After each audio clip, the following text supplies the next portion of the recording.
o City 1. No? Tama ba ko sa akong paginumdum? Medyo nalimtan na ako. Now, nga naman, bandayan ninyo igsoon sa kamot ni Moses gipakita sa Dios ang iyang kagahom, di ba? Nakita nato ang paggiya sa Dios sa mga katawhan sa Israel, pagpagawas nila dito pa lang gani sa Ehipto gipakita na sa Dios ang kagahom. Napulo ba to ka unsa ni? Ka mga hampak ba tawag ato? O di ba katong dulon, langaw, di ba? Pero kadto gipadayag sa Dios ang kagahom, Brother Rapi. Di ba? Gipagawa sila, gipikas ang dagat pinagi sa kamot ni Moses, di ba? Dinhi pero ang saad sa Dios nga kaluwasan, Brother Rapi, sa mga katawan sa Israel, physical o literal nga dapit. Diba? Dalon sila sa dapit sa Kanaan, diin tuwa didto giandam na sa Dios ang plastada na sa ilahang maabtan. Nagagas ang dugos o gatas, diba? Pagkanindutan ng dapita. Pero di gina literal igsoon nga nagbusag murag tuburan nagagas ang unsa ni. Kay kanang dapit sa Kanaan ang nagpuyo ana mga higante. Di ba mo bitaw tong sa napulo 12 ba to? 12 ka mga espiya. Ang napulo ni surrender kasi kita nila nga matud pa nila maratag ulod aning mga tawhana, di ba? Pero si Caleb ug si Josue positibo nga kini gihatag sa Dios ato, di ba? Now, physical o literal ga dapit. Gani kabantay ba ka ato, Brother Rapi, nga sa diha nga giluwa sila sa Dios sa kamot sa Ehiptohanon sa panahon nga duol na gyud na nag-abot ta didto. Kung wala to gipikas, gipakita sa Dios nga gipikas ang dagat, dito sila katabok, purot kito sila kapatay sa mga Ehiptohanon, di ba? Pero gipakita sa Dios ang iyang nabantayan na ba nimo, nabasa ba nimo ang kato akong giingon nga gihimo ko ikaw Dios? City 1 basaha gani sa libro sa Exodus. Og ang Ginoo mingon kang Moises, tanawa, gihimo ko ikaw ingon nga Dios ngadto kang Faraon. Og si Aaron nga imong igsuon mamao ang imong manalagna. Yeah. So kung doon ay Dios, doon ay siya manalagna. Dili gud na mawala. Dili na mawala kay bao man tigsulti. Yes. Ang Dios pod nga naa sa langit, doon na pod siya manalagna. Nga mo imo sulti. Amen. Di ba? Sa karaan na sa karaan panahonan. Buto sa bot kaya mahimo sa Dios, Brother Rapi, paghimo og Dios. Amen. Bisan tao siya. Amen. Di ba? Basta iyang buhaton. Mo tang nireklamo si Moses nga di mo ngulit magugo. Di ka litok. Di mo litok og tarong alang-alang dito sa media nigsuon. Tigbantay siya karniro kasagaran iyang gikauban eh. Nausabang iyang pinulong. Pero dito siya sa Ehipto sa panahon nga prinsipe pa siya. Kon siya maalam og fluent siya may istorya. Pero sa diha nagpuyo na siya sa Midian, gihimo siyang magbalantay siyang ugangan sa karniro for 40 years. Inangulit siya tun kay posible ang iyahang naanda ng pinulungan na napod sa mananap. Di na pug kaayo siya fluent mo istorya. Pero matud pa sa Dios kinsa may nagbuhat sa imuhang dila. O kinsa may nagbuhat sa buta, kinsa may nagbuhat sa makakita, sa bungol. Di ba matud pa sa Dios ako man.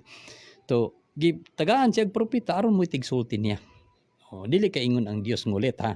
Hindi siya makasulti. Pero ang iyang mapulong gigamit niya mga propeta aron mo imusulti sa iyang mapulong sa katuyuan niya ngadto sa mga katawan sa Israel. Diba? Now, dinhi mga igsoon sa dihang gipagawa sila, nakasinati sila og kaluwasan, Brother Rapi. Sa dihang giluwas sila sa Dios niadtong mga kamot sa Israel. Kung ablihon mo ang libro sa Exodus kapitulo 14 versikulo 13 man na, Brother Rapi, kung wala ko na save 14:13 12 ba ka o 13 dito daw sa 13 atong paminawon dito sa 13. Og si Moises mingon sa Ginoo, unya makadungog niini ang mga Ehiptohanon kay sa taliwala nila gikuha mo kining katawhan sa imong pagkaligon. Di ba ni marang no na kay dili mo pagkapulong man. Og si Moises mingon sa Ginoo, Unya makadungog 13. 13 na. 13. Oh. 14, 13. Exodo 14, 14, 13. Sige. Unya makadungog nini ang mga Ehiptohanon. Kasi taliwala nila gikuha mo kining katawuhan sa imong pagkaligon. 14. O isugilon nila kini sa mga pumuloyo nining yutaa nga sila nakadungog nga ikaw o Ginoo. Dili Brother Rapi. Dito daw ko sa 15 bersikulo 1. 15:1. 15:1. Ang Ginoo misulti kang Moises nga nagingon. Isulti mo sa mga anak sa Israel o ipamulog mo kanila sa diha nga makasulod nakamo sa yuta nga inyong Sigurado ka nga Exodo na imong ibasa? I'm sorry. Tanawa lagi bantog ra gyud di gyud mao. Ikaw yun. Numero sa gagong. Ay. Tingala mi ko. Di Dito. ba gini mao gini? Di ba gini mao ni? Dito man sa 12 ka espiya. Dito sa 12 ka sa espiya. Dito balik ka sa 14, 13. 14, 13 sa elim. Pasin sa gimagsoon. Dito sa espiya. Og si Moises mingon sa katuhan. Ayaw kahadlok. Amo na nagina. Sigurado ko. Dili ka mo maggilak og tanawan ninyo ang kaluwasan. Maglihok. Maglihok. Sige. Og tanawan ninyo ang kaluwasan sa Ginoo nga inyong pagabuhaton karon nga iyang pagabuhaton karon kaninyo kay ang mga Ehiptohanon nga inyong hikitan karon dili na ninyo hikitan hangtod sa kahangturan. 14. Ang Ginoo makig-away alang kaninyo og maghilom kamo. Ito ipakita sa Dios ang kaluwasan nga pagiyang pagabuhaton. Dito sa diha nga nakalabang na sila, di na tuod kay bisin mo diha ra moongot, di ba? 15 ka. 15 bersikulo 1. 15:1 ngadto sa 2. Maong libro. Unya may awit si Moises og ang mga anak sa Israel. Niini ang alawiton sa Ginoo og misulti sa pag-ingon. Mag-aawit ako sa Ginoo kay siya midaog nga mahimayaon. Ginatukmod niya sa dagat ang kabayo ug ang nagakabayo niini. 2. Ang Ginoo mo ang akong kalig-on og alawiton og nahimo ang akong kaluwasan. Kini mo ang akong Dios ug ako magadalayag kaniya ang Dios akong amahan og ipataas ko siya. Nganong kaluwasan Brother Rapi? Gikan sa delikado nga sitwasyon, kapantayon nila, giluwas sila sa Dios. Gikan sa adtong kitabua, gipatabok sila sa pikas aron dili sila mahilabtan sa mga Ehiptohanon. Buto sabot ang kaluwasan nga nasinhati sa mga katawan sa Israel physically. Amen. Di ba? Ug ang dapit nga giandam sa Dios sa ila literal gyud nga dapit, di ba? Pero sa dinhi na sa bag-ong tugon na Brother Rapi, na nagbuhat na pud ang Dios og magsusulti niya. Mananggapon sa inyong masabtan sa giwalin nilang Brother Wesley, ang Ginoong Hesus kasangkapan sa iyang amahan. Di ba? Ang katuyuan para matuman sa Dios ang iyang gisulti ngadto sa mga propeta nga moabot siya ngadto sa katawan sa Israel. Pero ang iyang gigamit dili na propeta nga tao, gikan sa tao, kundi propeta na nga gikan sa iya na mismong anak. Aron mahimo niyang kasangkapan, aron maoy mosulti sa iyahang gustong isulti. Aron mabuhat sa Dios pinagi sa iyang anak ang mga milagro nga iyang gisaad panahon sa mga Israelitas. Boto sabot igsoon ba kasangkapan siya. Siya ang nagbuhat. Mao bitaw tumatod pag Hesus, ang akong pulong, akong gisulti ninyo, dapat niyo tuwan. Kung dili man, ang akong gibuhat. Kay ang buhat niya, buhat sa amahan. Buot pasabot siya mismo ang gigamit sa man aron mahimo siyang kasangkapan aron mabuhat sa Dios ang iyang katuyuan ngadto sa katawan sa Israel, di ba? Busa ang katawan sa Israel mga higala igsuon, may unang gisaaran sa Dios Brother Rapi, di ba? Sa bag-ong pakigsaad. Wala pa eksena sa mga Israelan, sa mga hintilan na Brother Rapi, ba? Kung basahon nato ang Jeremias 33, 31 ngadto sa 33, sa Hebrehanon kapitulo 8 bersikulo 8 ngadto sa 9, di ba? City paingon sa 9 sa Hebrehanon nga ang gihimuan og pakigsaad sa Dios, sa bag-ong pakigsaad nga iyang buhaton mga katawan sa Israel sa balay ni Juda ug balay ni Israel. Mo gini gisaaran sa Dios kay ang Israel kaniadto igsuon o nga nasod sa Israel mooy katawhan sa Dios. Ang mga hintil wala igsuon, wala. Oo. Manang walay labot ang mga hintil sa katiling bansa Israel kung ato anang sabton. Busa, Brother Rapi, ang kaluwasan dito gina nagsugod sa mga Hudyo. Amen. Di ba? Sa kay gayon si Kristo niadto siya doon, nilikay siya sa mga Katawan. sa Hudyo Rodeo. o nga buot nga makigsamok sa iya. Nilakaw siya og niabot siya sa dapit sa Samaria. Sa kapitulo 4 na, Brother Rapi. Nakigistorya siya sa kababaeng Palestinians, di ba? Actually ang sa Samaria, Brother Rapi, dapit kana sa Palestinians, di ba? Sa Palestine. Diin kana nga dapit, dunay usa ka dapit diha nga napalit ni Jacob. Nga gisaad nga to sa iya pong kaliwat, nga diin sila manunod ana nga dapit. Diin usa ka babae nga Samarianhon nagkuha og tubig. Unya nakigistorya siya ni siya nga, uy, karon pa ko nang kay balo nga ang Hudyo nakigsandurot og mga Samarianhon nga wala man sila maayong pakigsandurot igaligsoon. Nga nangayo magud og tubig si Ginoong Hesus. Yeah. Now dinhi, bantayan nato kung ato ginang sundon-tun-an nato ang kapitulo 4. Diya nimo mabantayan igsuon nga dunay plano ang Dios nga ang mga katawhan dili lang Israel kundi apil na ang mga katawan sa hintil. Kung tun-an nato na ang kapitulo 4 sa Juan. Pero di lang natutunan igsoon, portion lang atong wow na kay di man ta mahuman ana kay kami gani magtuon gani igsoon ang duha ka adlaw kulang pa kayo pila lang ka pagtulunan ng among matun-an, di ba? Now, dini kung basahon mo ang 4:22 Brother Rapi, 22. Sumala, kamo nagasimba sa wala ninyo ilhi. Kami nagasimba sa among nailhan. Kay ang kaluwasan nagikan man sa mga Hudyo. To ang kaluwasan Brother Rapi gikan gid sa Hudyo. Amen. Di ba? Naggamit ang si Ginoong Hesus og term nga kaluwasan. Bandayan niyo igso na dunay kalainan sa pulong maluwas ug kaluwasan. Sa English na save and salvation. Dunay kalainan niya na igso na. Kay kung basahon nato ng maluwas daghang porsyon, ang magpabautismo maluwas, ang mutuo maluwas, 'di ba? Ang musangpit sa ngalan sa Ginoo maluwas.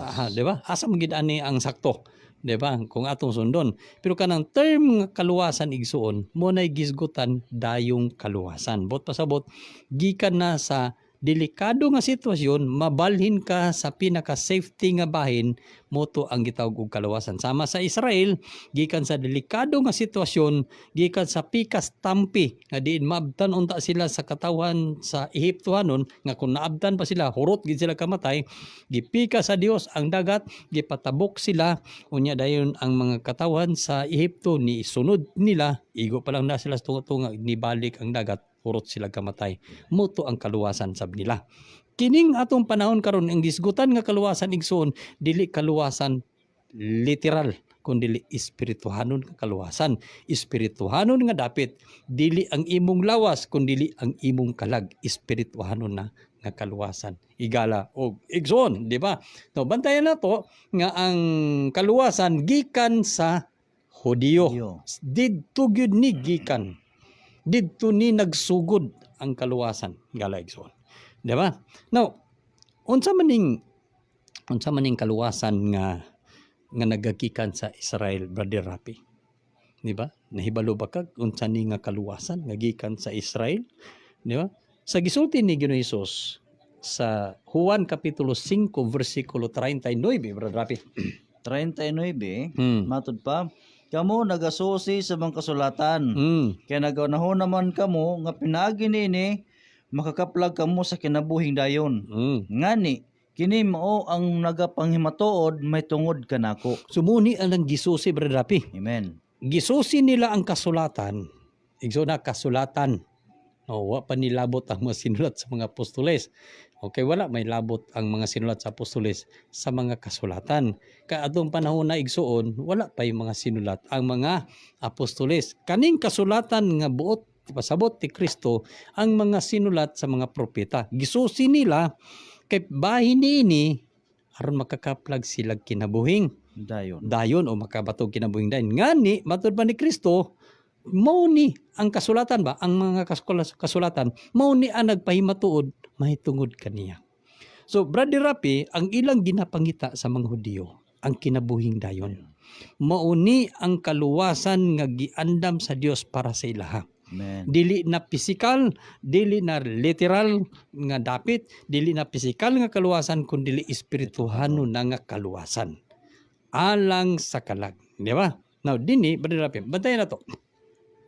Ang mga tinunan na kung bantayan na to sa panahon ni Kristo, ang gisgutan na to nga ang kaluwasan gikan sa Hudiyo tungod kay sa pag-anhi ni Kristo para ligid sa banay sa Israel. Iyang gipangita ang mga katawan sa Israel nga nangawala. Ang katawan sa Israel gitawag og mga karniro, di ba? So sa panahon nga si Kristo, dunay nay mga tinunan, particular 12 ka buok, gisugo niya ni sa pagwali, di ba? Pero particular pala nga dapit o mga tao ang iyang pawalihan. Sa Kapitulo 10, versikulo 5 ka magsugod, Brother Rapi. 5. Oh. Okay, napulog duha, gipalakaw ni Jesus, tapos mutugon sila. Niya nga nagingon, pangadto kamo dili sa gianan sa mga hentel. Og sumunod kamo dili sa kalungsuran sa mga Samarianhon. Ang dili. 6, kun dili, pangadto hinuon kamo sa mga nangawalang karnero sa banay ni Israel. So, kaning mga katawan sa Israel, gipangita ni sa Dios. Diba? Og kani mga tawhana, wala sila nasayod nga kani si Kristo muni ang nagdala sa kinabuhing dayon. Amen. Di ba? Muni ang wading sa ato ang ginisus ngadto sa katawan sa Israel. Pero wala lang gid sila nakidawat, di ba? Pero dunay usa ka batanon, Brother Rapi. Dunay usa ka batanon nga misulay pangutana kang Kristo. Di ba?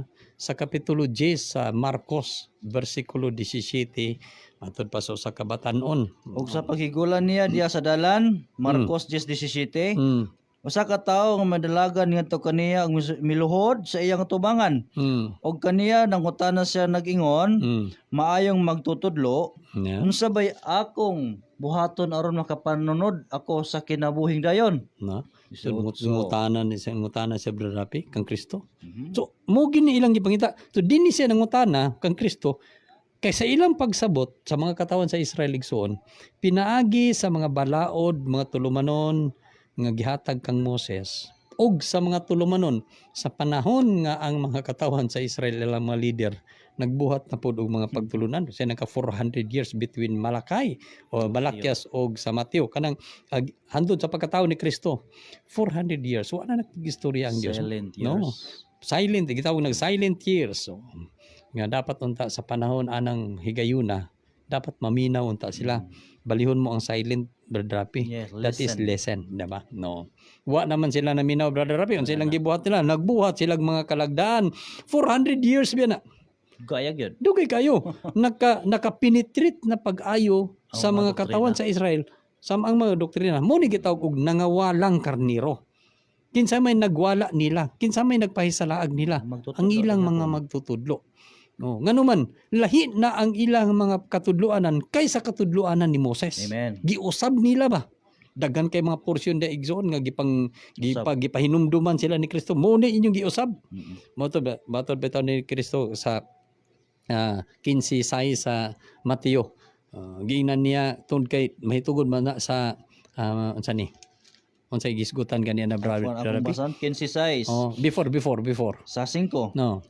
Apan magaingon kamo, kun may makaingon lang ngadto sa iyang amahan o inahan, Oh. ang kapahimuslan muunta gikan kanako gihatagan. Balik ka sa unsa 5 na? 5. O 4 ka. 4. Kaya ang Dios nagsugo nga nagingon, tumahod ka sa imong amahan og sa imong inahan. Og magasultig daotan batok siyang amahan o inahan kinahanglan gayud patyon siya. Mo nay balaod sa panahon ni Moses. Nangutana ra ba si ilang ila na ba?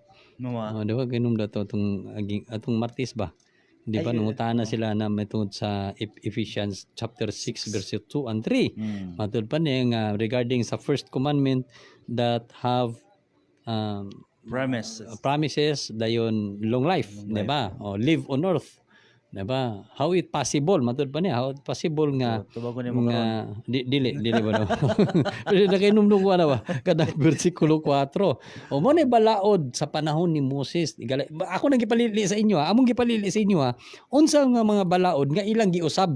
Dunay mga balaod igsoon nga ilang giusab sa mga katawan sa Israel o labi na particular sa ilang mga leader. Gipag-usab nila tungod kay wala naman ang Dios nakikistorya nila. Amen. Daan ako nang gisulti ni sa Dios nga to kang Amos, magpadala kog kagutmanan sa iyo ta. Dili kagutmanan sa tinapay, undi ka sa tubig, kundi katugutmanan sa pagpataling sa pulong sa Dios. Di ba? Daan nang gisulti. Nahitabo na after Malakay.